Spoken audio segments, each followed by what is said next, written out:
왜 하필 한국? 맨날 일본에 뒤처지는 그 국가? 하버드, 옥스포드 진학률 30%를 자랑하는 싱가포르 최고 명문고, 학생들이 한국 고등학생들 앞에서 완전히 무너졌습니다. 아무도 예상하지 못했습니다. 세계 1위 창의공항을 자랑하며 우월감에 가득 찼던 엘리트들이 서울에서 이렇게 처참하게 깨질 줄은. 싱가포르의 1980년대 수준이라던 한국이 이럴 수가. 열흘간의 한국 수학여행, 그것은 아시아 최고라는 자부심이 산산조각 나는 충격의 연속이었습니다. 대체 무엇이 이들을 이토록 뒤흔들었을까요? 그 충격적인 열흘간의 이야기, 지금부터 들려드리겠습니다. 안녕하세요. 저는 싱가포르 래플스 인스티튜션 3학년 탄 웨이리입니다. 지금부터 제가 들려드릴 이야기는 정말 믿기 어려우실 거예요. 서울 도착 첫날, 명동거리에서 일어난 일입니다. 저희는 호텔 체크인 후 자유시간을 받아 명동으로 나왔어요. 야, 여기가 그 유명한 명동이래. 제 친구 데이비드가 말했어요. 별거 없는데? 오차드 로드가 훨씬 세련됐잖아. 클라라가 코웃음 쳤죠. 저희는 영어로 떠들며 거리를 걷고 있었어요. 그때 길을 잃었다는 걸 깨달았죠. Excuse me, where is 명동 메인 스트리트? 제가 지나가던 한국 학생에게 물었어요. 교복을 입고 있어서 고등학생쯤으로 보였죠.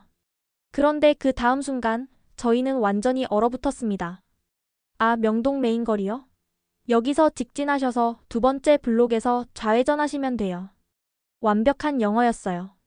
혹시 중국 분이세요? 클라라가 중국어로 물었어요. 부시 종거런. 워먼시 한꺼 세상. 그 학생이 유창한 중국어로 대답했어요. 데이비드가 충격받은 표정으로 일본어로 뭔가 물어봤어요. 스미마센 니온고 와카리마스까? 하이 스코시 와카리마스. 도코니 이키타이 데스까? 저희는 서로 얼굴을 봤어요. 이게 가능한 일인가요? 잠깐, 너 몇 학년이야? 제가 영어로 물었어요. 고등학교 2학년이에요. 17살이요. 17살. 고등학교 2학년. 저희보다 1살 어린 학생이 세계 국어를 하고 있었어요. 어떻게 이렇게 많은 언어를 할 수 있어? 클라라가 물었어요. 학교에서 다 배워요. 영어는 기본이고 중국어랑 일본어는 제2 외국어로 선택했어요. 이 정도는 특별한 건 아니에요. 그 학생은 스마트폰을 꺼내더니 뭔가를 보여줬어요. 이거 보세요. AR 내비게이션 앱이에요. 화면에 카메라를 켜자 실시간으로 거리가 3D 지도로 변했어요. 여기가 지금 우리 위치고요. 명동 메인은 여기예요. 이 앱으로 따라가시면 길 잃을 일 없어요. 이거 학생이 만든 거야? 데이비드가 믿을 수 없다는 표정으로 물었어요. 아니요, 저희 학교 코딩 동아리 선배들이 만들었어요. 작년에 출시해서 다운로드 수가 10만 건 넘었대요. 고등학생이 만든 앱이 10만 다운로드라고요? 너희 학교가 특별한 학교야? 제가 물었어요. 외국어 고등학교긴 한데 서울에는 이런 학교가 많아요. 외국어 고등학교. 그 말이 저희에게는 충격이었어요. 싱가포르 최고 명문고인 래플스에서도 세계 국어를 완벽하게 하는 학생은 드문데. 고마워, 정말 도움이 됐어. 제가 겨우 말했어요. 별 말씀을요. 한국 구경 잘하세요. 그 학생이 떠난 후 저희는 한동안 말이 없었어요. 방금 무슨 일이 일어난 거야? 클라라가 멍하니 말했어요. 우리랑 나이도 비슷한데. 데이비드가 말을 잇지 못했어요. 저는 그때 처음으로 불안감을 느꼈어요. 우리가 한국에 대해 너무 모르고 있었던 건 아닐까? 그런데 이건 정말 시작에 불과했습니다. 명동 사건 이틀 전으로 돌아가 볼게요. 싱가포르 창의공항 터미널 3 라운지. 정말 짜증나. 왜 하필 한국이야? 클라라가 불만을 터뜨렸어요. 저희는 래플스 인스티튜션 최상위권 20명의 특별 수학여행팀이었어요. 원래 계획은 일본 교토와 도쿄 일주일 투어였죠. 맞아, 교토대학이랑 도쿄대학 캠퍼스 투어도 있었는데. 데이비드가 한숨을 쉬었어요. 저희 학교는 싱가포르에서도 특별합니다. 졸업생의 30%가 하버드, 예일, 옥스포드, 케임브리지에 진학해요. 나머지도 대부분 NUS나 NTU 같은 싱가포르 최고 대학에 가죠. 한국에 뭐가 있다고? 케이파, 김치? 마커스가 시큰둥하게 말했어요. 저도 솔직히 실망스러웠어요. 싱가포르가 6만 달러 넘는데 한국은 35,000달러 정도잖아. 맞아, 우리나라가 훨씬 잘 살아. 클라라가 맞장구 쳤어요. 창의공항을 둘러보며 저희는 더욱 자부심을 느꼈어요. 봐봐, 스카이트랙스 세계 공항 순위 1위. 인천공항은 몇 위더라? 4위? 5위? 창의공항 실내 폭포 봤어? 인천공항에 이런 게 있을까? 데이비드가 자랑스럽게 말했어요. 저희 부모님들도 다들 불만이셨어요. 왜 하필 한국이니?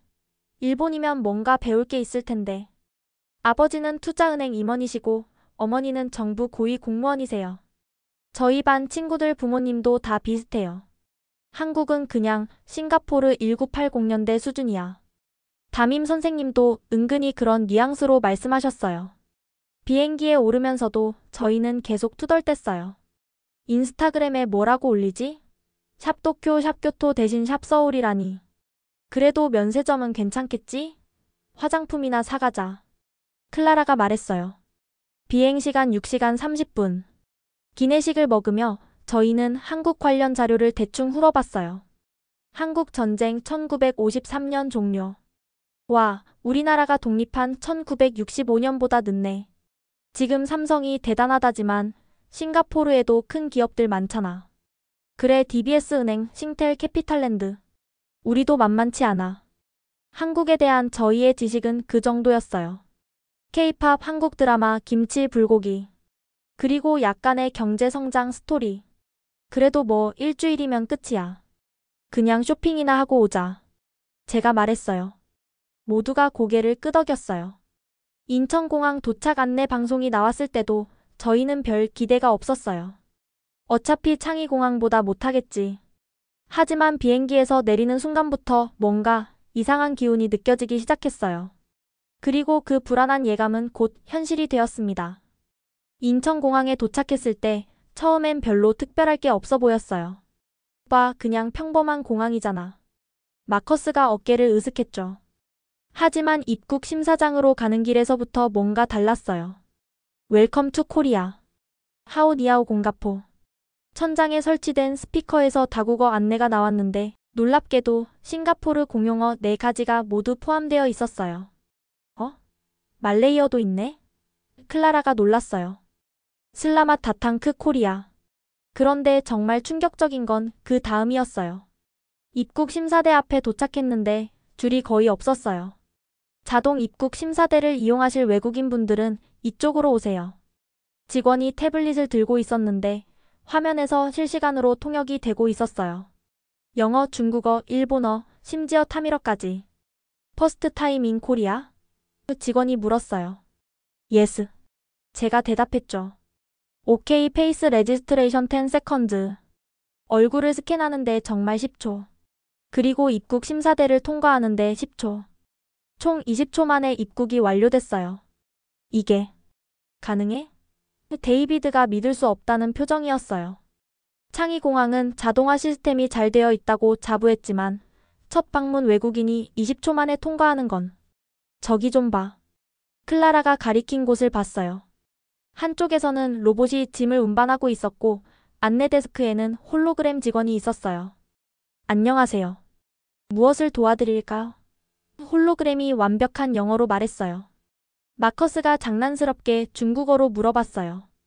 우어커이 자오다오식리 찬송다이? 홀로그램이 즉시 중국어로 대답했어요. 식리 찬송다이 왕쩌비엔 쪼우. 그 순간 저희는 모두 말을 잃었어요. 짐을 찾으러 가는 동안에도 충격은 계속됐어요. 실시간 수화물 위치 추적 시스템입니다. 앱을 다운받으시면 짐이 어디 있는지 정확히 아실 수 있습니다. 각자 폰으로 QR코드를 스캔하니 저희 가방이 벨트 어느 위치에 있는지 실시간으로 보였어요. 이거 창의공항에도 없는 거 아니야? 데이비드가 조용히 말했어요. 수화물 수치대에는 또 다른 놀라움이 있었어요. 짐이 나오기 시작한 지 3분 만에 저희 짐이 모두 나왔거든요. 베이징에서 출발한 에어 차이나 편 승객 여러분, 수화물이 모두 나왔습니다. 평균 대기시간 4분 20초였습니다.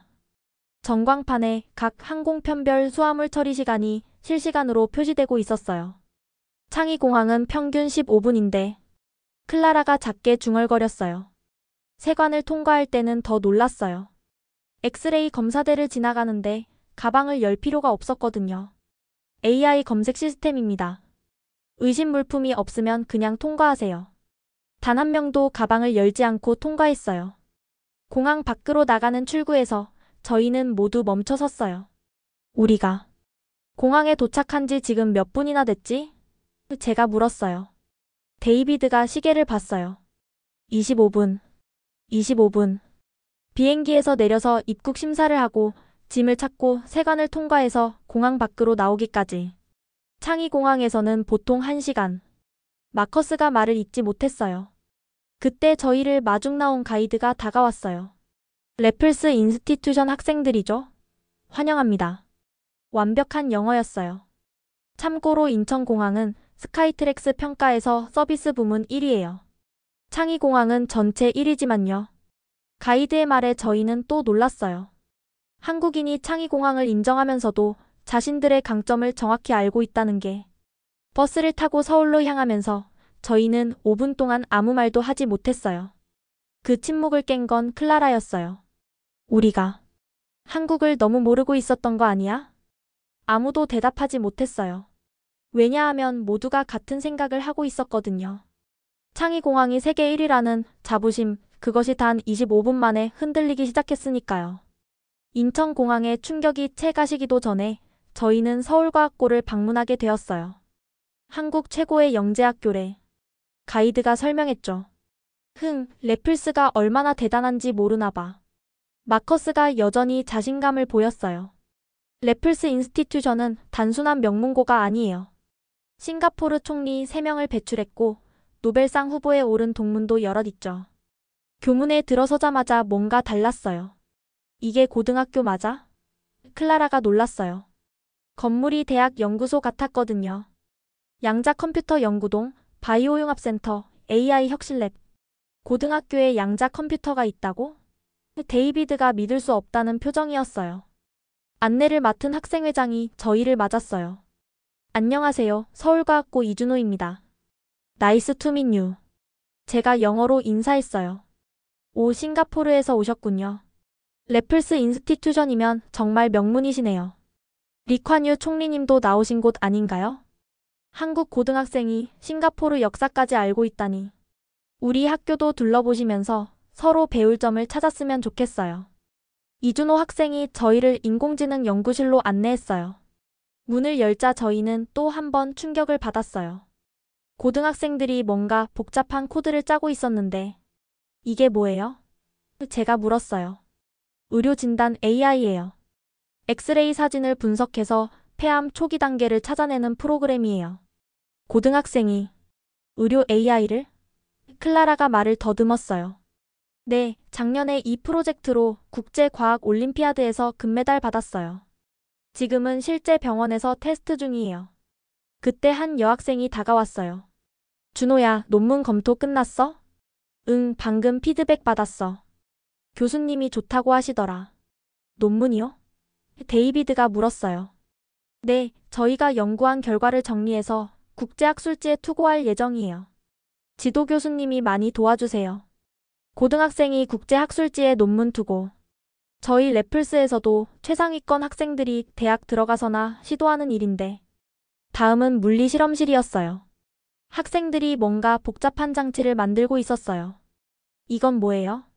마커스가 물었어요. 소형 입자가속기예요. 물론 진짜는 아니고 시뮬레이션이지만 실제 CERN 데이터를 받아서 분석해요. CERN이랑 연결되어 있다고요? 네, 국제 공동 연구 프로그램이에요. 전 세계 고등학생 팀들이 참여하는데 저희가 아시아 대표예요. 그 순간 저는 깨달았어요. 우리 래플스가 자랑하는 건 대학 진학률인데 여기 학생들은 이미 대학원 수준의 연구를 하고 있다는 걸. 점심시간 구내식당에서 더 큰 충격을 받았어요. 학생들이 자연스럽게 여러 언어로 대화하고 있었거든요. 그 논문 중국어 버전도 봤어? 근데 일본 연구팀 결과가 더 정확한 것 같아. 러시아 팀이랑 화상회의 몇 시지? 여기 학생들이 다 여러 언어를 해요? 제가 이준호에게 물었어요. 기본적으로 영어는 다 하고요. 제2 외국어로 중국어, 일본어, 독일어, 프랑스어 중에 선택해요.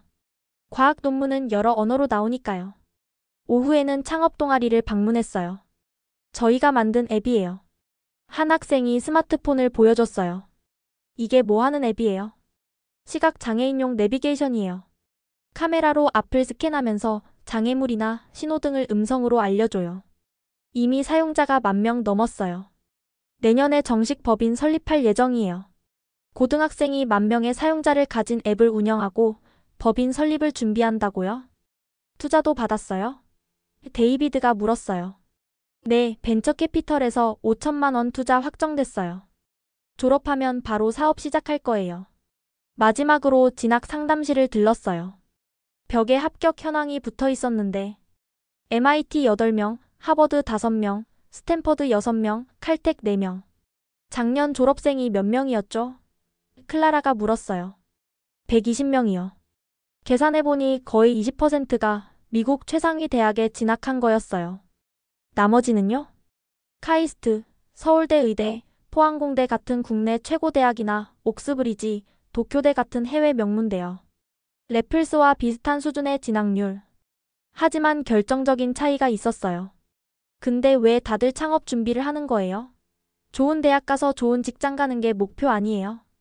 이준호가 웃으며 대답했어요. 좋은 직장요? 그런 생각은 구시대적이에요. 저희는 직장을 구하는 게 아니라 만들어요. 세상을 바꾸는 기업을 만드는 게 목표죠. 학교를 떠나는 버스 안. 저희는 모두 침묵에 빠졌어요. 우리가 정말 엘리트가 맞나? 마커스가 처음으로 약한 모습을 보였어요. 래플스 졸업생 중에 창업한 사람이 몇이나 되지? 데이비드가 물었어요. 아무도 대답하지 못했어요. 왜냐하면 거의 없었거든요. 안정적인 고소득 직장, 그게 저희의 목표였으니까. 한국 학생들은 뭔가 다르다. 클라라가 인정했어요. 저도 같은 생각이었어요.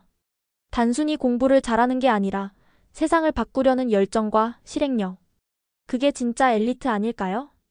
그날 밤 호텔에서 저는 일기를 썼어요. 오늘 나는 진짜 엘리트를 만났다.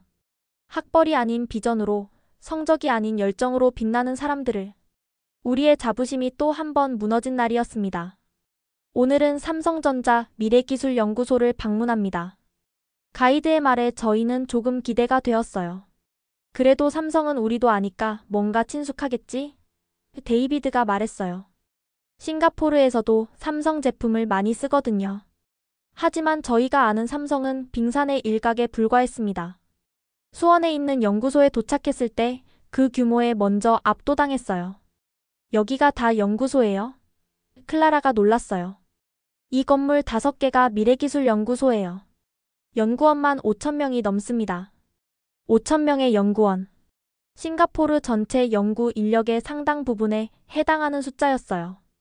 안내를 맡은 김 박사님이 저희를 맞이했어요. 싱가포르에서 오신 미래의 과학자들 환영합니다.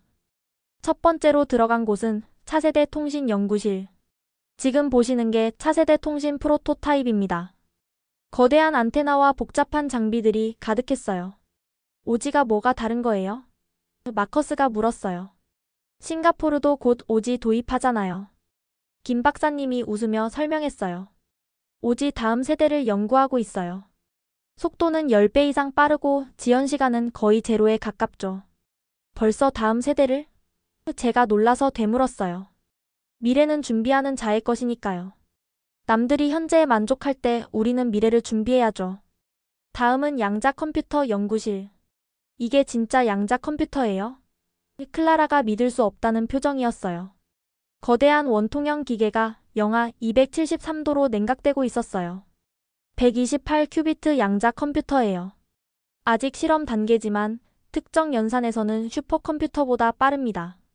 싱가포르도 양자 컴퓨터 연구하는데 제가 말했지만 자신이 없었어요. 전 세계적으로 경쟁이 치열하죠. 하지만 저희는 독자적인 큐비트 제어 기술을 개발했어요. 작년에 국제학술지에 논문도 발표했고요. 다음 방문지는 더 충격적이었어요. 바이오 전자공학 연구실. 이게 뭔가요? 작은 칩을 보며 마커스가 물었어요. 뇌신경 인터페이스 칩이에요. 생각만으로 기계를 조작할 수 있게 하는 기술이죠.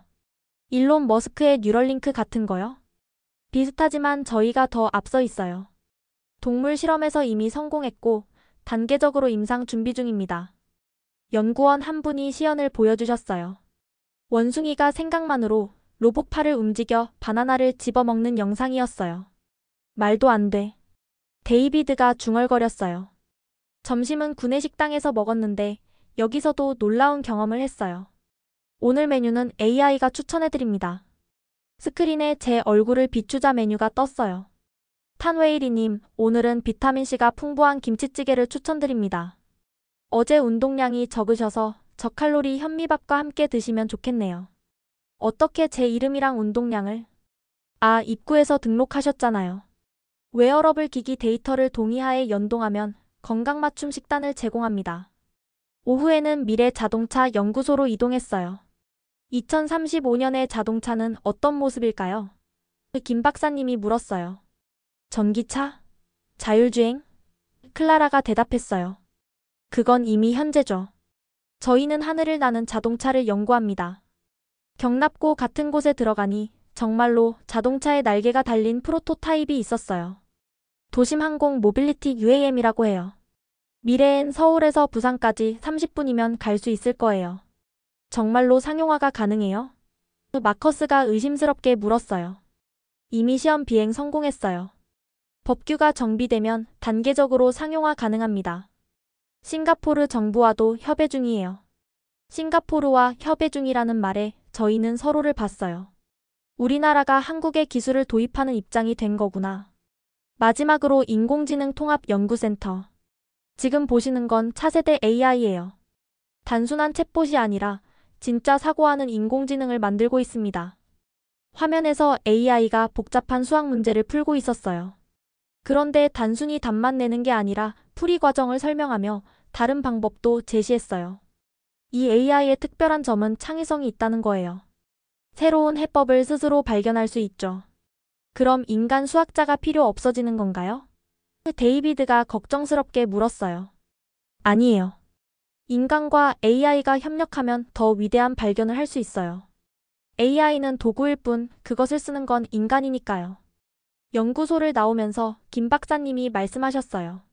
미래는 상상하는 자의 것이고 상상을 현실로 만드는 자의 것입니다. 여러분도 꿈을 크게 가지세요. 버스로 돌아오는 길. 저희는 모두 깊은 생각에 빠졌어요. 싱가포르는 뭘 준비하고 있지? 클라라가 불안해하며 물었어요. 금융 허브, 물류 허브. 마커스가 대답했지만 확신이 없었어요. 그런데 미래엔 그것도 AI가 다 할 수 있을 것 같은데. 데이비드가 핵심을 찔렀어요. 저는 깨달았어요. 한국은 미래를 준비하는 게 아니라 미래를 만들고 있다는 걸. 그리고 우리 싱가포르는 현재에 안주하고 있는 건 아닐까? 우리가 정말 아시아 1위가 맞나? 제가 처음으로 입 밖에 냈어요. 아무도 대답하지 못했어요.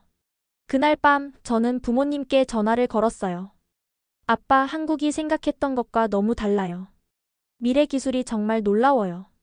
아버지는 잠시 침묵하시다가 말씀하셨어요. 싱가포르도 변해야겠구나. 네, 정말로 변해야 할 것 같았어요. KTX를 타고 부산으로 향했어요. 서울역에서 부산역까지 2시간 반. 싱가포르 전체를 4번 왕복하는 거리인데 2시간 반이라니. 데이비드가 감탄했어요. 부산역에 도착해서 택시를 탔는데 특별한 경험을 했어요. 어서 오세요. 부산 청년 창업 거리로 가시죠. 기사님이 친절하게 맞아주셨어요. 청년 창업 거리에 도착했을 때 첫인상은 싱가포르의 클라키와 비슷했어요. 하지만 분위기는 완전히 달랐죠. 여기가 전부 스타트업이에요. 마커스가 믿을 수 없다는 표정이었어요. 오래된 건물들이 리모델링되어 수백 개의 스타트업이 입주해 있었어요. 첫 번째로 방문한 곳은 실패박물관. 실패박물관이요? 제가 되물었어요. 관장님이 웃으며 맞아주셨어요. 네, 한국 유일의 실패 전문 박물관이에요. 안에는 실패한 사업 아이템들이 전시되어 있었어요. 그런데 놀라운 건 창업자들의 사진과 함께 자랑스럽게 실패 스토리가 적혀 있다는 거였어요. 이분은 김지수 대표님. 첫 창업 때 50억 원 투자받았다가 망했어요. 두 번째도 실패. 세 번째 만에 성공해서 지금은 유니콘 기업 대표예요. 실패를 자랑스럽게 전시한다고요? 클라라가 이해할 수 없다는 표정이었어요. 싱가포르에서 사업 실패는 인생의 오점으로 여겨지거든요. 한국에서는 실패도 자산이에요. 실패 경험이 있는 창업자를 오히려 더 신뢰하죠. 다음으로 들른 곳은 한 스타트업 사무실. 대표는 24살의 청년이었어요. 안녕하세요. 저는 박민재입니다. 대학 3학년 때 휴학하고 창업했어요. 부모님이 반대 안 하셨어요? 제가 물었어요. 싱가포르에서는 상상도 못할 일이거든요. 명문대 학생이 휴학하고 창업한다니. 처음엔 반대하셨죠. 그런데 제가 비전을 설명하니까 오히려 응원해 주시더라고요. 뭘 만드는 회사예요? 해양 쓰레기 수거 로봇이에요. 바다에 떠다니는 플라스틱을 자동으로 수거하는 기술이죠. 작은 수조에서 로봇이 시연되고 있었어요. 물 위에 쓰레기를 인식하고 자동으로 수거하는 모습이 신기했어요. 이미 부산항에서 테스트 중이에요. 내년엔 동남아 진출 계획입니다. 싱가포르 항구도 관심 있으시면 싱가포르가 잠재 고객이 되는 상황. 또 한 번 입장이 바뀐 걸 느꼈어요. 점심은 창업 푸드코트에서 먹었어요. 특이하게도 각 가게마다 창업 스토리가 적혀 있었어요. 이 떡볶이집 사장님은 삼성전자 퇴사 후 창업하셨대. 대기업 그만두고 떡볶이집을? 데이비드가 놀랐어요. 한국에서는 이제 대기업이 꿈의 직장이 아니에요. 자기 사업하는 게 트렌드죠. 오후에는 청년 창업 허브를 방문했어요. 정부에서 운영하는 창업 지원 센터였죠. 무료로 사무실 제공하고 멘토링도 해주고 초기 자금도 지원합니다. 조건이 뭐예요? 마커스가 물었어요. 조건 없어요. 그냥 열정 있는 청년이면 돼요. 실패해도 상관없고요. 실패해도 상관없다고요? 네, 정부 정책이 바뀌었어요. 실패를 용인하는 사회가 목표죠. 실리콘밸리처럼요. 한 청년을 만났는데 그의 이야기가 인상적이었어요. 저는 3번 실패했어요. 첫 번째는 게임 회사, 두 번째는 배달앱, 세 번째는 온라인 교육. 다 망했죠. 그런데 왜 계속하세요? 클라라가 물었어요. 실패할 때마다 배우니까요. 이제 뭘 하면 안 되는지 알아요. 네 번째는 성공할 것 같아요. 그는 지금 친환경 패키지 회사를 운영 중이었어요. 매출이 매달 2배씩 성장하고 있다고 했죠. 한국에서는 빨리 실패하라는 말이 있어요. 빨리 실패하고 빨리 배워서 빨리 성공하라는 뜻이죠. 창업 거리를 걸으며 저는 충격을 받았어요. 20살 초반의 청년들이 당당하게 꿈을 이야기하고 있었거든요. 나는 세상을 바꾸고 싶어요. 돈보다 의미 있는 일을 하고 싶어요. 실패해도 괜찮아요. 다시 하면 되죠. 싱가포르의 제 친구들과는 너무 달랐어요. 우리는 항상 안정적인 길만 찾았는데 싱가포르 청년들은 창업 안 해요? 한 한국 청년이 저희에게 물었어요. 별로. 제가 솔직히 대답했어요. 왜요? 싱가포르도 부자 나라인데 실패하면 큰일 나니까요. 부모님도 반대하시고. 그럼 혁신은 누가 해요? 그 질문에 저는 대답할 수 없었어요. 저녁 무렵 해운대 해변을 걸었어요. 석양이 아름다웠지만 저희 마음은 복잡했죠. 우리나라 청년들은 왜 이렇게 안 될까? 데이비드가 한숨 쉬었어요. 너무 성공만 추구해서 그런가? 클라라가 대답했어요. 아니야, 실패를 너무 두려워해서야. 마커스가 정정했어요. 저는 깨달았어요. 싱가포르의 성공 방정식이 미래에는 오히려 독이 될 수 있다는 걸. 안정만 추구하면 혁신은 없고 혁신이 없으면 미래도 없으니까요. 한국 청년들이 부럽다. 제가 처음으로 인정했어요. 실패를 두려워하지 않는 용기, 그게 진짜 경쟁력인 것 같아. 부산에서 서울로 돌아오는 KTX 안. 저희는 모두 창밖을 보며 생각에 잠겼어요. 한국이 어떻게 이렇게 빨리 발전했는지 이제 조금씩 이해가 되었거든요. 실패를 두려워하지 않는 문화. 그것이 한국의 진짜 힘이었습니다. 오늘은 전주로 갑니다. 가이드의 말에 저희는 시큰둥했어요. 또 지방이야? 마커스가 투덜댔죠. 서울도 이미 충격인데. 하지만 전주에 도착한 순간 그런 생각은 완전히 사라졌어요. 한옥마을 입구에 서자 시간이 멈춘 듯한 느낌이었어요. 우와. 클라라가 감탄사를 냈어요. 전통 기와집들이 줄지어 있었는데 놀랍게도 그 사이로 젊은이들이 한복을 입고 다니고 있었어요. 저 사람들 다 관광객이에요? 데이비드가 물었어요. 아니에요. 한국 사람들도 많아요. 요즘 젊은이들 사이에서 한복 입기가 유행이거든요. 싱가포르에서는 전통 의상을 명절에나 겨우 입는데 첫 번째로 들른 곳은 전통 찻집. 그런데 간판을 보고 놀랐어요. 스타벅스? 맞아요. 스타벅스였어요. 하지만 한옥 스타벅스였죠. 이게 가능해요? 제가 놀라서 물었어요. 한국 스타벅스는 전통 건축물을 그대로 살려서 매장을 만들어요. 전 세계에서 유일하죠. 안으로 들어가니 더 놀라웠어요. 대들보와 석가래가 그대로 있고 한지 조명이 은은하게 빛나고 있었어요. 커피를 마시는데 창밖으로 기와지붕이 보이는 느낌이란. 전통과 현대가 이렇게 조화될 수 있구나. 클라라가 감동받은 듯 말했어요. 다음은 한옥 게스트하우스.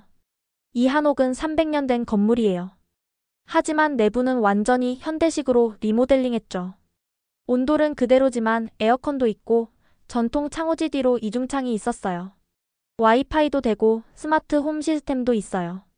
조명이나 온도를 음성으로 조절할 수 있죠. 전통 건물의 AI 시스템이라. 마커스가 신기해했어요. 점심은 전통 한정식 집에서. 그런데 여기도 놀라움이 있었어요. QR코드로 주문하세요. 메뉴 설명은 AR로 보실 수 있어요. 스마트폰으로 QR을 스캔하니 각 음식이 3D로 나타났어요. 이건 구절판이에요. 조선시대 궁중 요리인데 AR로 설명을 들으며 먹으니 훨씬 더 의미 있게 느껴졌어요. 전통 음식도 이렇게 첨단 기술과 결합할 수 있구나. 데이비드가 감탄했어요. 오후에는 전통 공예 체험. 한지 만들기를 해봤는데 여기서도 반전이 있었어요. 이 한지는 특수 처리를 해서 전자기기 보호 필름으로도 쓰여요. 한지가 스마트폰 보호 필름이 된다고요? 네, 한국 전통 기술과 현대 나노 기술을 결합한 거예요. 이미 특허도 받았고 수출도 하고 있어요. 장인 할아버지가 설명해 주셨어요. 전통은 박물관에만 있으면 죽어요. 현대와 만나야 살아남죠. 그래서 저도 계속 연구해요. 70이 넘은 장인이 나노 기술을 연구한다니. 다음은 한복 대여점. 그런데 여기도 특별했어요. 3D 피팅 시스템이에요. 몸을 스캔하면 정확한 사이즈의 한복을 추천해드려요. 거울 앞에 서니 AR로 다양한 한복이 입혀져 보였어요. 와, 이거 정말 편하다. 클라라가 신나했어요. 그리고 이 한복은 특수 원단이라 구김도 안 가고 얼룩도 안 져요. 전통 디자인에 신소재를 쓴 거죠. 저녁 무렵 전동성당을 방문했어요. 100년이 넘은 성당인데 앞마당에서 미디어 아트쇼를 하고 있었어요. 성당 벽면에 빛으로 그림이 그려지고 전통음악과 전자음악이 조화를 이뤘어요. 종교 건물에서 이런 공연을. 마커스가 놀랐어요. 한국에서는 전통 공간을 다양하게 활용해요. 보존하면서도 즐기는 거죠. 마지막으로 들른 곳은 청년들이 운영하는 전통주바. 저희는 전통 막걸리를 현대적으로 재해석했어요. 막걸리 칵테일, 막걸리 아이스크림, 심지어 막걸리 맥주도 있었어요. 전통주가 이렇게 다양할 수 있구나. 데이비드가 감탄했어요. 젊은 사장님이 말했어요. 전통을 지키는 가장 좋은 방법은 그것을 현대인이 즐길 수 있게 만드는 거예요. 전주를 떠나는 버스 안. 저희는 깊은 생각에 빠졌어요. 싱가포르는 왜 이렇게 못할까? 클라라가 한숨 쉬었어요. 우리도 전통이 있는데. 마커스가 아쉬워했어요. 저는 깨달았어요. 싱가포르는 현대화하면서 전통을 많이 버렸는데 한국은 전통을 현대화 융합시켰다는 걸. 우리는 서구화가 발전이라고 생각했는데 제가 반성하듯 말했어요. 한국은 한국화가 곧 현대화구나. 데이비드가 핵심을 짚었어요. 그날 밤 저는 일기에 썼어요. 오늘 나는 진정한 혁신을 봤다. 새로운 것만 만드는 게 아니라 오래된 것을 새롭게 만드는 것. 그것이 진짜 창조력이다. 전통과 현대, 과거와 미래가 하나로 어우러진 전주. 그곳에서 저는 한국의 또 다른 경쟁력을 발견했습니다. 해시태그 7부 DMZ 평화의 무게 분단 국가가 보여준 통일의 꿈. 오늘은 특별한 곳에 갑니다. DMZ 비무장지대예요. 가이드의 설명에 저희는 긴장했어요. 위험하지 않아요? 클라라가 걱정스럽게 물었어요. 전혀요. 오히려 세계에서 가장 안전한 곳 중 하나예요. 유엔군이 지키고 있으니까요. 버스가 북쪽으로 향하면서 분위기가 달라졌어요. 검문소를 지날 때마다 긴장감이 높아졌죠. 임진각에 도착했을 때 저희는 말을 잃었어요. 저 철조망 넘어가. 데이비드가 말을 잇지 못했어요. 네, 북한이에요. 같은 민족인데 70년 넘게 만날 수 없는 곳이죠. 자유의 다리를 보며 가이드가 설명했어요. 한국 전쟁 때 포로들이 이 다리를 건너 돌아왔어요. 자유를 찾아서요. 그때 한 할아버지를 만났어요. 80대로 보이는 분이었는데 철조망을 바라보며 서 계셨어요. 할아버지 여기 자주 오세요? 제가 조심스럽게 한국어로 여쭤봤어요. 1년에 한 번은 와요. 고향이 개성이거든. 저 철조망 너머에. 할아버지의 눈에 눈물이 고였어요. 70년째 못 가고 있어요. 부모님 산소도 저기 있는데. 마커스가 영어로 물었어요. 통일되면 가실 수 있겠죠? 할아버지가 웃으셨어요. 그럼요. 그날까지 건강하게 살아야죠. 꼭 갈 수 있을 거예요. 그 희망찬 목소리에 저희는 숙연해졌어요. 다음은 도라산역. 남쪽의 마지막 역이 아니라 북쪽으로 가는 첫 번째 역. 표지판의 문구가 가슴을 울렸어요. 언젠가는 이 기차가 평양을 거쳐 유럽까지 갈 거예요. 가이드가 설명했어요. 정말요? 클라라가 놀랐어요. 네, 이미 선로는 연결되어 있어요. 정치적 문제만 해결되면 바로 운행 가능해요. 플랫폼에는 평양 방면 표지판이 있었어요. 마치 내일이라도 기차가 출발할 것처럼. 통일전망대에 올라갔을 때 북한 땅이 눈앞에 펼쳐졌어요. 저기 보이는 게 개성공단이에요.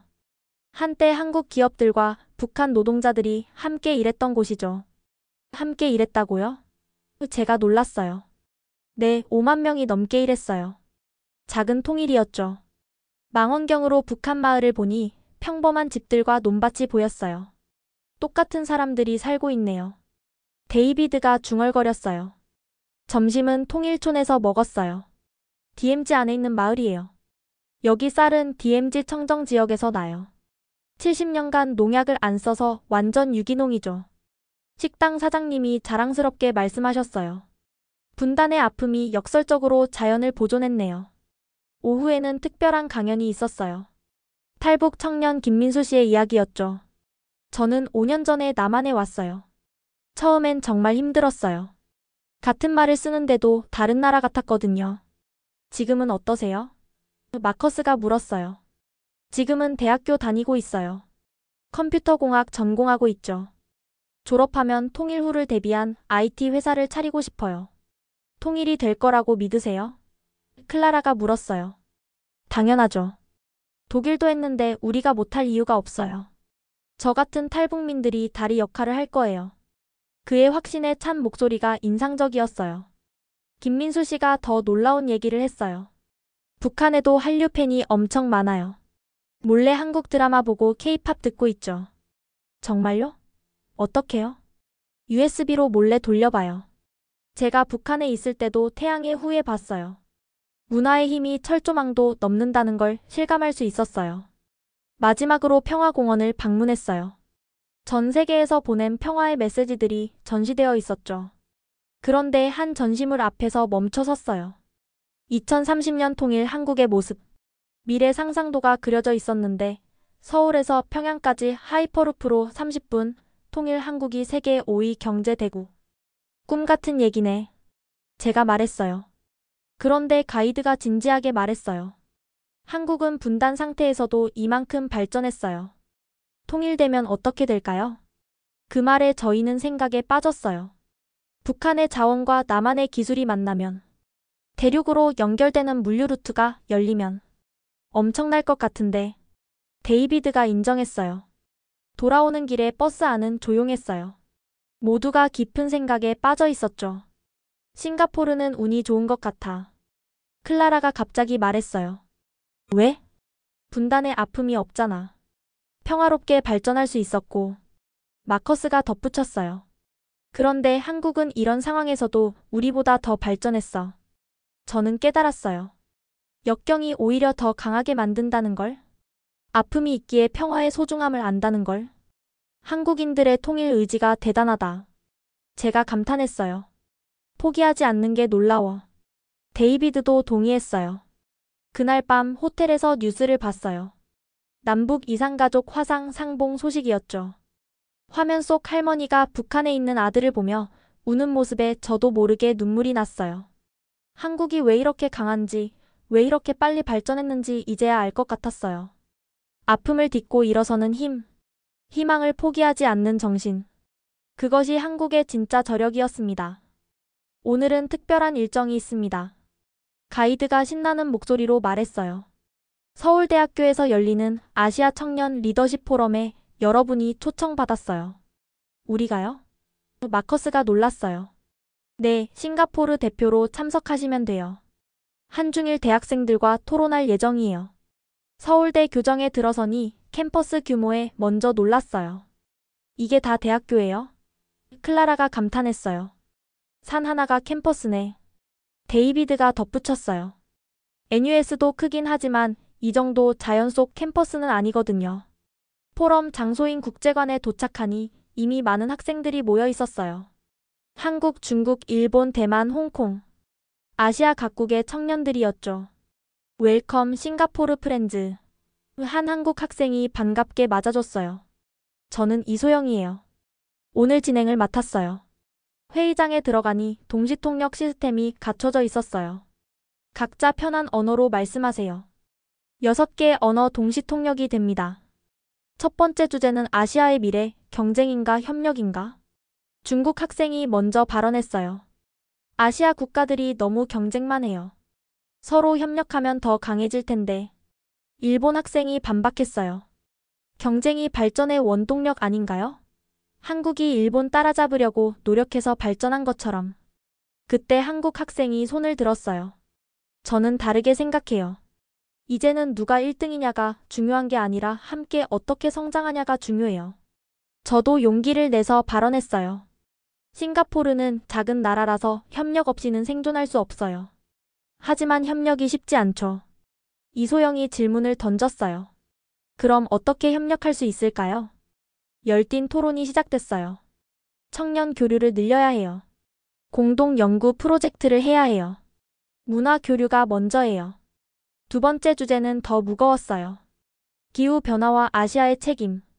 홍콩 학생이 문제를 제기했어요. 아시아가 전 세계 탄소 배출의 절반을 차지해요. 우리 책임이 커요. 대만 학생이 덧붙였어요. 하지만 선진국들은 이미 다 발전하고 나서 우리더러 발전하지 말라고 하는 건 불공평해요. 한국 학생이 건설적인 제안을 했어요. 탓하기보다는 해결책을 찾아요. 한국은 그린 뉴딜 정책으로 친환경 전환을 시도하고 있어요. 제가 싱가포르 사례를 소개했어요. 싱가포르는 2030년까지 탄소 배출 절반 감축이 목표예요. 어떻게요? 중국 학생이 물었어요. 도시 전체를 정원으로 만들고 있어요. 빌딩마다 수직 정원을 의무화했죠. 일본 학생도 자국 사례를 소개했어요. 일본은 수소 경제로 전환 중이에요. 수소차, 수소발전소. 점심시간에는 자유롭게 교류했어요. 놀랍게도 모두가 비슷한 고민을 하고 있었어요. 취업 걱정돼? 당연하지. 너희 나라도? 응, 경쟁 너무 심해. 하지만 분위기는 밝았어요. 그래도 우리가 바꿔나가야지. 맞아, 우리 세대가 주인공이야. 오후 세션의 주제는 기술혁명과 일자리의 미래. 한국 학생이 충격적인 발표를 했어요. 2030년이면 현재 직업의 50%가 사라질 거예요. 그럼 우리는 뭘 해야 해요? 클라라가 걱정스럽게 물었어요. 중국 학생이 대답했어요. AI가 못하는 일을 해야죠. 창의성, 감성, 인간관계. 일본 학생이 덧붙였어요. 평생 학습이 필수예요. 하나의 전문성으론 부족해요. 토론이 깊어질수록 하나의 결론에 도달했어요. 아시아 국가들이 따로 대응하면 안 돼요. 함께 준비해야 해요.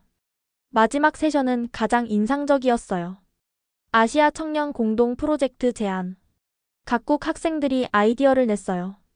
아시아 청년 창업 네트워크 공동 환경보호 캠페인 문화교류 플랫폼. 그때 이소영이 제안했어요.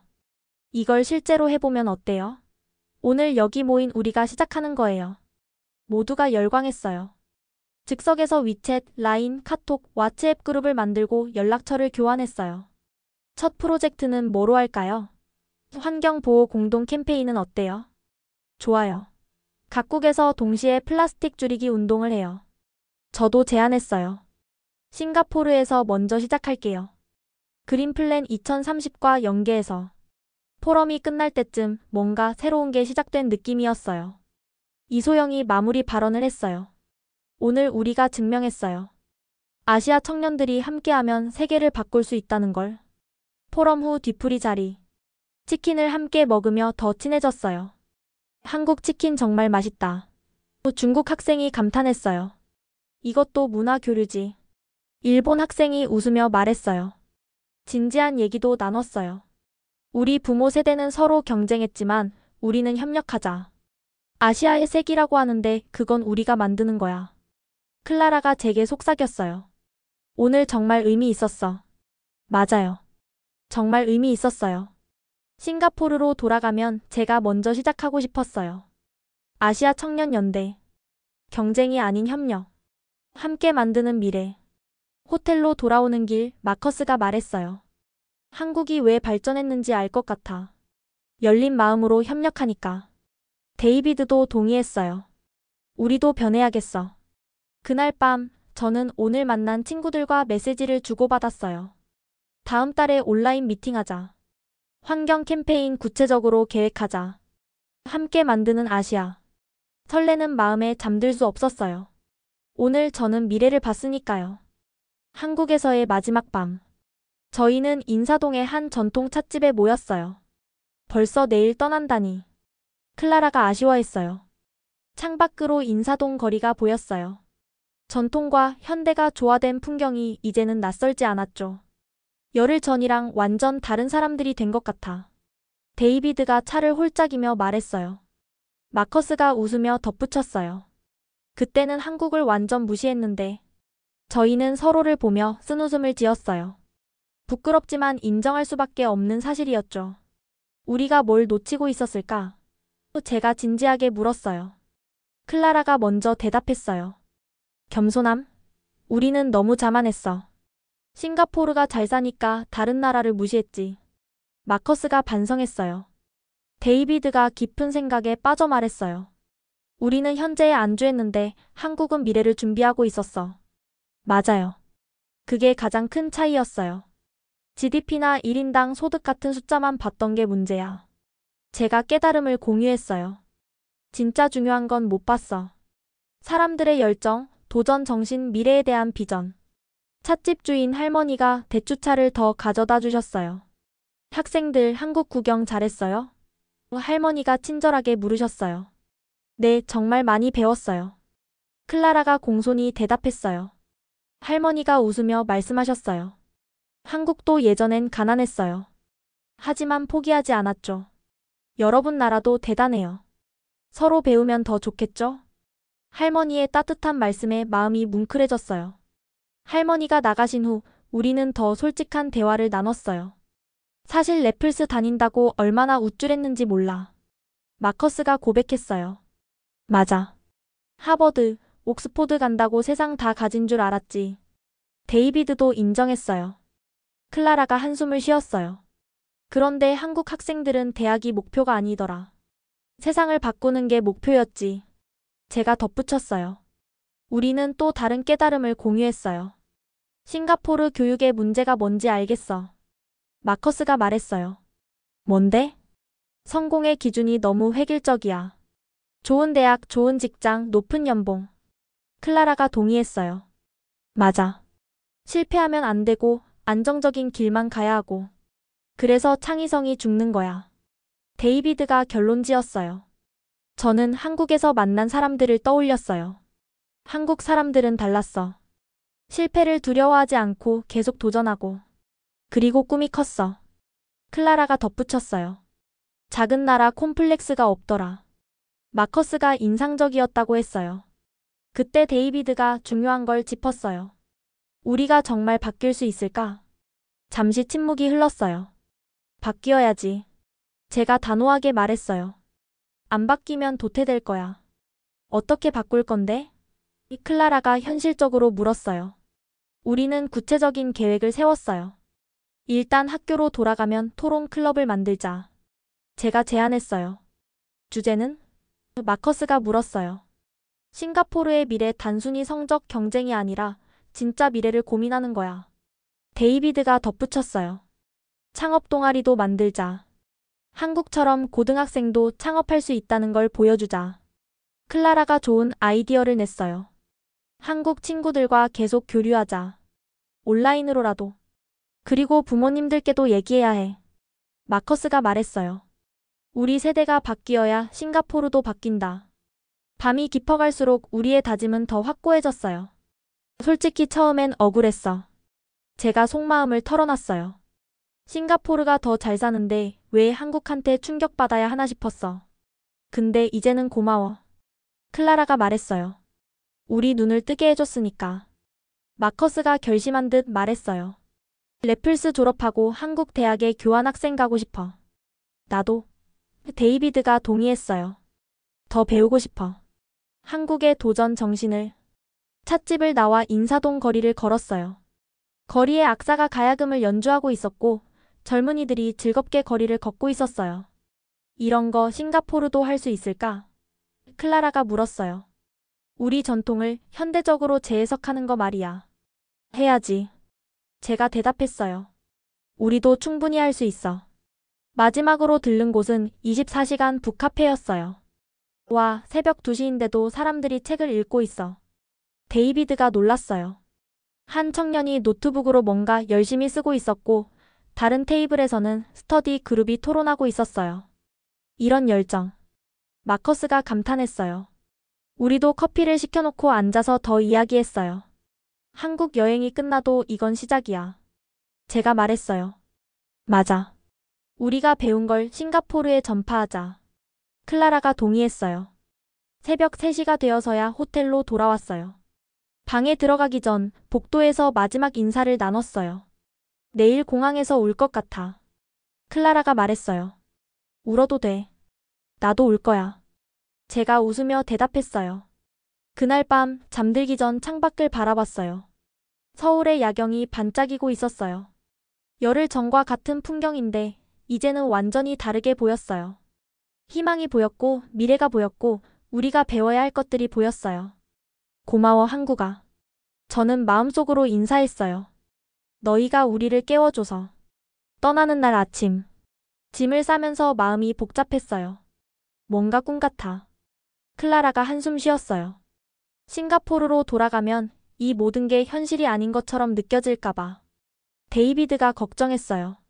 체크아웃을 하고 로비에 모였을 때 깜짝 놀랄 일이 일어났어요. 여러분. 며칠 전 서울대 포럼에서 만났던 한국 학생들이 와 있었어요. 이소영, 민준, 지혜, 현우. 10명이 넘는 학생들이었죠. 어떻게 알고 왔어요? 마커스가 놀라서 물었어요. 어젯밤에 연락했잖아요. 꼭 배웅하고 싶었어요. 이소영이 웃으며 말했어요. 그들은 직접 만든 선물을 줬어요. 이게 뭐예요? 제가 물었어요. 한국 전통 매듭이에요. 인연이 계속 이어지라는 의미죠. 민준이가 덧붙였어요. 그리고 이건 우리가 함께 찍은 사진 앨범이에요. 디지털 코드도 있어서 계속 사진 추가할 수 있어요. 눈물이 날 것 같았어요. 공항으로 가는 버스 안. 한국 친구들이 끝까지 함께 했어요. 다음엔 우리가 싱가포르 갈게요. 지혜가 약속했어요. 그럼 우리가 안내할게. 클라라가 대답했어요. 인천공항에 도착했을 때 열흘 전과는 완전히 다른 마음이었어요. 이 공항이 이렇게 아름다웠나? 데이비드가 주위를 둘러봤어요. 체크인 카운터에서도 특별한 일이 있었어요. 래플스 인스티튜션 학생분들이시죠? 특별 메시지가 있습니다. 화면에 영상이 떴어요. 서울과학고, 삼성연구소, 부산 창업가들, 전주 한복가게. 우리가 만났던 모든 사람들이 인사를 보내왔어요. 싱가포르 친구들 또 만나요. 함께 미래를 만들어요. 아시아 청년들 화이팅! 이번엔 정말 눈물이 났어요. 클라라는 이미 울고 있었고요. 출국장으로 들어가기 전 마지막 인사를 나눴어요. 이게 끝이 아니야. 이소영이 말했어요. 시작이지. 제가 대답했어요. 현우가 마지막 선물을 줬어요. 이건 뭐예요? 한국 고등학생들이 만든 앱 리스트예요. 싱가포르에서도 참고하라고. 그들과 포옹하며 작별했어요. 열흘 전엔 상상도 못했던 일이죠. 보안 검색을 통과하면서도 면세점을 지나면서도 계속 뒤를 돌아봤어요. 게이트에서 대기하며 우리는 조용히 앉아 있었어요. 진짜 많이 변했다. 마커스가 인정했어요. 한국이 우리를 바꿨어. 클라라가 덧붙였어요. 비행기에 오르기 직전 핸드폰에 메시지가 왔어요. 각국 친구들로부터였죠. 환경 캠페인 기획서 만들었어. 확인해봐. 다음 달 온라인 미팅 날짜 정하자. 싱가포르 한국 청년 교류 프로그램 만들어보자. 비행기가 이륙하면서 창밖을 바라봤어요. 작아지는 한국 땅을 보며 생각했어요. 열흘 전 우리는 오만했고 편견에 가득 차 있었죠. 한국은 싱가포르보다 못 사는 나라, 배울 게 없는 나라라고 생각했어요. 하지만 이제 알아요. 진정한 선진국은 1인당 GDP로 정해지는 게 아니라는 걸. 미래를 준비하는 자세, 실패를 두려워하지 않는 용기, 함께 성장하려는 마음, 전통을 지키며 혁신하는 지혜. 그것이 진짜 경쟁력이라는 걸.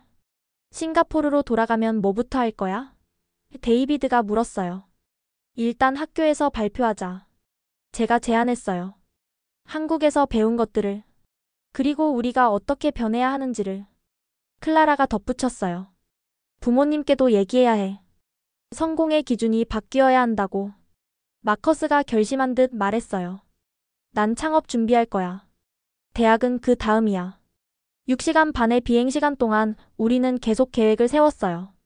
싱가포르에 돌아가서 할 일들. 바꿔나갈 것들. 도전할 것들. 창의공항에 도착했을 때 열흘 전과는 다른 눈으로 봤어요. 여전히 좋은 공항이야. 데이비드가 말했어요. 하지만 이제 알아. 시설이 전부가 아니라는 걸. 클라라가 덧붙였어요. 부모님들이 마중 나와 계셨어요. 얘들아, 잘 다녀왔니? 네, 정말 많이 배웠어요. 집으로 가는 차 안에서 아버지가 물으셨어요. 한국이 어땠어? 저는 잠시 생각하다가 대답했어요. 아빠, 한국은 미래였어요. 우리가 배워야 할 미래요. 아버지는 백미러로 저를 보시며 미소 지으셨어요. 많이 성장했구나. 네, 정말 성장했어요. 열흘 전의 저와 지금의 저는 완전히 다른 사람이었으니까요. 그리고 이제 시작이에요. 배운 것을 실천하고 싱가포르를 바꾸고 아시아 친구들과 함께 미래를 만들어갈 시간이요. 한국아, 고마워요. 당신들이 보여준 가능성을 우리도 만들어갈게요. 안녕하세요, 탄웨이리입니다. 한국에서 돌아온 지 6개월이 지났어요. 래플스 인스티튜션 강당. 저는 전교생 앞에서 발표하고 있었어요. 오늘은 특별한 소식을 전하려고 해요. 첫 번째 싱가포르 한국 청년 포럼이 다음 달 우리 학교에서 열립니다. 강당이 웅성거렸어요. 6개월 전 한국에서 돌아온 직후 우리는 약속을 지키기 시작했어요. 토론 클럽 퓨처 싱가포르를 만들었고 창업 동아리 스타트업 래플스를 시작했죠. 처음엔 반응이 냉담했어요. 왜 굳이? 좋은 대학 가면 되지. 싱가포르에서 창업은 위험해. 하지만 포기하지 않았어요. 한국에서 배운 그 정신으로 3달 후 변화가 시작됐어요. 창업 동아리 멤버가 100명을 넘었고 실제 사업 아이템도 나왔어요. 클라라는 다문화 교육 앱을, 데이비드는 환경 모니터링 시스템을, 마커스는 청년 교류 플랫폼을 기획했죠. 그리고 가장 놀라운 변화는 저희 부모님들도 달라지셨어요. 어머니가 말씀하셨죠. 내가 한국에서 돌아온 후 더 성숙해진 것 같아. 꿈을 응원할게. 학교도 변하기 시작했어요. 교장 선생님이 직접 찾아오셨어요. 한국 교육 시스템에 대해 더 자세히 알고 싶다. 이제 래플스에도 창업 멘토링 프로그램이 생겼고 실패를 두려워하지 않는 문화가 퍼지고 있어요. 그리고 더 중요한 소식이 있어요. 스크린에 사진이 떴어요. 아시아 각국 청년들의 얼굴이었죠. 아시아 청년 환경 네트워크가 공식 출범했습니다. 싱가포르, 한국, 중국, 일본, 대만 1000명이 넘는 멤버가 활동 중이에요. 우리가 기획한 플라스틱 프리 아시아 캠페인은 이미 5개국에서 진행 중이었어요. 다음 달 서울에서 두 번째 오프라인 미팅이 있어요. 저는 싱가포르 대표로 참석합니다. 그리고 가장 개인적인 변화. 저는 대학 진학 계획을 바꿨어요. 하버드 대신 카이스트에 지원했습니다. 기술 창업을 제대로 배우고 싶어서요. 부모님도 이제는 응원해주세요. 내 인생이니까 내가 결정해. 발표를 마치며 저는 말했어요. 한국 여행은 단순한 수학여행이 아니었어요. 인생의 전환점이었죠. 우리가 얼마나 좁은 시야를 가졌는지, 얼마나 오만했는지 깨달았어요. 하지만 더 중요한 건 우리도 변할 수 있다는 걸 배웠다는 거예요.